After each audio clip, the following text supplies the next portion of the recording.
죽음이라는 심판이라는 제목으로 함께 말씀을 나누겠습니다. 자, 우리가 앞서서 살펴본 것처럼 당시 제사장 엘리에게는 두 아들이 있습니다. 자, 이제 엘리는 나이가 많아서 실제로 제사장의 역할을 이제 은퇴한 상태입니다.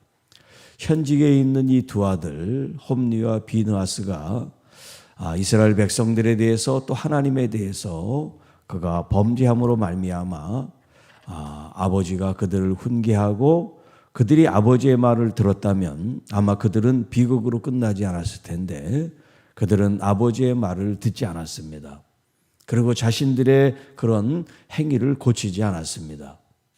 그것이 하나님께나 이스라엘 백성들에게 얼마나 큰 죄인지 그들은 알지 못했습니다. 결국 그 죄로 말미암아 하나님이 그들을 죽이기로 결심하시고 오늘 이 본문에 그 아버지에게 하나님의 사람을 통해서 지금 미리 예언하고 있습니다.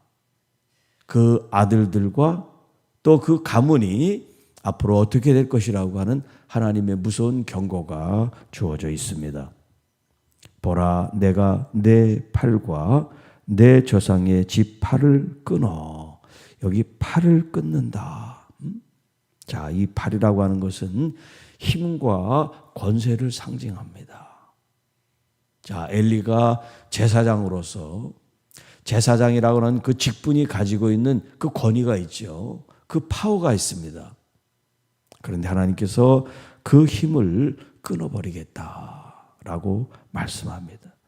그러니까 팔을 끊는다는 것은 권위와 그 힘, 그 모든 지위를 하나님께서 내려놓게 하시겠다 하는 거죠. 내 집에 노인이 하나도 없게 하는 날이 이를 것이다.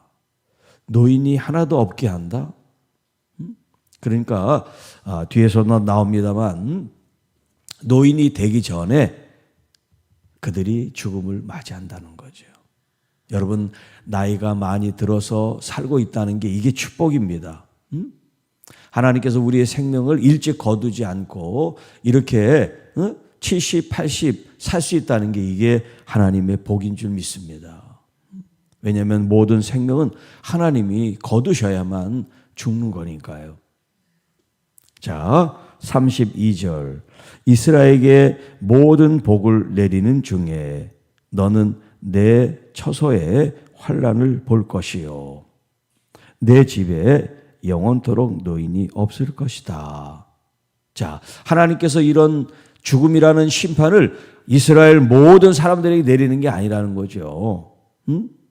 특별히 이 하나님 앞에 죄를 지은 이 엘리의 가문에 대해서 말씀하시는 거지. 다른 이스라엘, 다른 지파, 다른 족속들에게는 하나님 계속해서 복을 부어주신다는 거예요. 자, 그 가운데 하나님의 처소에 환난을 볼 것이다. 하나님의 이런 성막, 성전에 이런 외침이 있어서 많은 이런 고난을 겪게 되죠. 특히 성전의 보물들, 성물들이 강탈당하고 노략질 당하는 일들이 이제 일어나게 된단 말이에요. 내 집에 영원토록 노인이 없을 것이며 위에서 말씀하는 것을 반복하고 있죠. 또 내 제단에서 내가 끊어버리지 아니할 내 사람이. 자, 이 엘리의 이 제사장 계열에 있는 사람들이 모두 다 하나님의 죽음의 심판을 받는 게 아니라 그 중에 하나님이 남겨준 사람도 있단 말이야. 계속해서 주의를 감당할 수 있도록. 자, 그 사람들이 이제 이 엘리의 눈에 쇠잔하게 될 것이다. 죽지는 않아도 힘을 잃는단 말이에요. 그들이 명맥을 유지하고 남아있지만 점점 힘을 잃어가게 될 것이다. 여러분, 나 때문에 내 후손들이 일찍 죽거나 힘이 약해서 존재감도 없이 살아가는 그 모습을 지켜본다는 게 얼마나 아픈 일이고 슬픈 일입니까? 결국 내 마음을 슬프게 할 것이요 내 집에서 출산하는 모든 자가 젊어서 죽으리라. 여러분, 이거보다 더 무서운 심판이 어디 있습니까? 태어나긴 태어나지만 그들이 장수하지 못하고 단명을 해서 젊을 때 죽게 된다. 내 두 아들 홈리와 비느하스가 한날에 죽으리니 그 둘이 당할 그 일이 내게 표징이 되리라. 자, 이제 뒤로 가면 정말 전쟁에 나가서 이 두 아들이 동시에 이제 한날 죽게 됩니다. 그게 바로 하나님께서 지금 이렇게 말씀하신 이게 그냥 허튼 소리가 아니라 하나님께서 마음 먹으신 일이 진행되고 있다는 하나의 표징, 사인이라고 하는 것을 알라라고 말씀하세요. 자, 여러분, 우리가 우리의 앞날을 정말 안다고 그러면 우리가 지금 오늘이라는 이 시간을 어떤 마음과 어떤 자세로 살아야 되는가, 그 답이 나와요.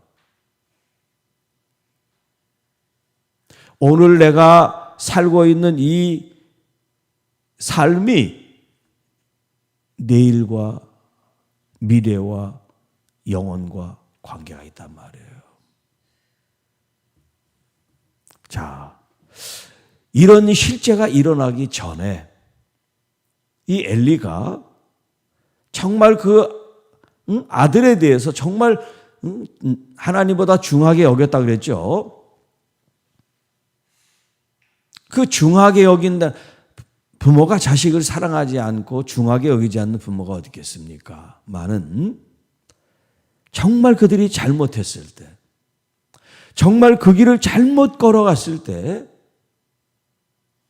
부모로서 정말 자녀를 사랑한다면 그 자녀들이 그 잘못된 길을 돌이켜서 바른 길을 걸어가게 해야 되는 거. 왜냐하면 그 뒤에 있을 일을 정말 안다면 너희들이 이렇게 살면 하나님의 심판을 받아, 너희들뿐만 아니라 너희들의 자손까지 하나님의 심판을 받아, 이런 강력한 그런 어떤 믿음과 확신이 있었다면 이 아들을 초장에 그들이 계속해서 범죄해서 백성들이 원성을 해가지고 당신의 아들들이 이렇게 삽니다, 그런 얘기를 듣기 전에 미리 초장에 젊었을 때 이 자녀들을 바르게 잡았다면 이런 무서운 가정과 가문의 심판이 도래하지 않았겠죠. 그런데 너무나 쉽게 생각한 거예요. 이 엘리 제사장이 자녀들에 대한 이 범죄에 대해서, 이 죄에 대해서 방임을 한 겁니다. 방임.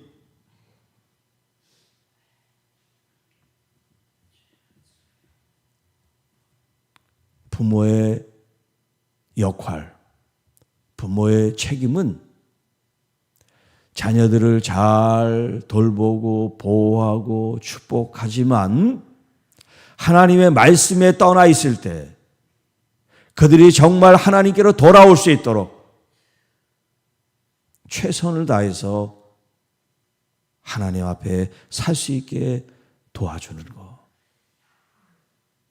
그것이 부모로서 우리가 해야 될 가장 큰 일이에요. 하나님을 떠나서 자기 마음대로 사는데 뭐 어떻게 되겠지, 그렇게 막연하게 생각하면 안 돼요. 하나님의 이 심판이 기다리고 있다는 거, 두려운 마음을 갖고 자녀들을 잘 우리가 양육해야 됩니다. 그러지 않을 때 이제 기회를 잃어버리게 돼요. 돌아올 수 있는 기회가 없어지는 때가 된단 말이에요. 그 때가 되면 그야말로 돌이킬 수가 없어요. 자신과 자신의 자녀들과 그 후손까지 이런 무서운 하나님의 심판 앞에 놓이게 된다는 걸 우리가 경각심을 깨닫고 나 자신과 또 나의 자녀들을 돌아보면서 정말 우리가 하나님의 말씀대로 주님의 이 원하시는 방향과 길대로 선한 마음을 갖고 우리 가족 모두가 다 하나님 은혜 안에서 감사하며 주님께 영광과 존귀를 돌리는 그런 믿음의 여정을 잘 갈 수 있도록 겸손하게 기도하면서 자녀들을 사랑하고 축복하면서 하나님이 주시는 심판이 아니라 하나님이 주신 영원한 복, 영생, 그 생명을 누리고 살 수 있기를 주님의 이름으로 간절히 축복합니다. 주 하나님 아버지 감사합니다.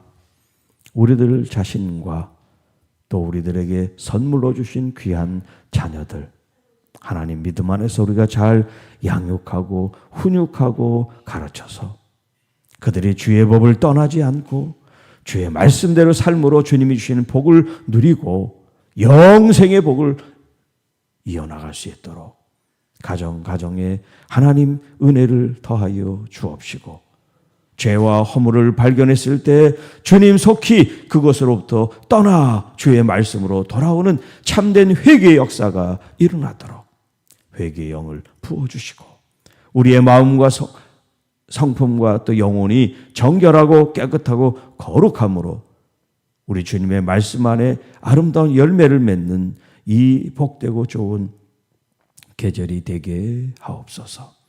아프고 병들고 지치고 상처 입은 하나님의 영혼들을 주님 어루만져 주옵소서. 그래서 모두가 다 회복되고 우리의 믿음 생활이 참으로 건강하고 행복하고 은혜롭고 감사함으로 날마다 자원함으로 주님께 영광, 존귀, 봉사, 선교, 구제 헌신하는 하나님의 귀한 교회와 성도들이 되게 하옵소서. 우리 구주 예수님의 이름으로 간절히 기도하옵나이다. 아멘.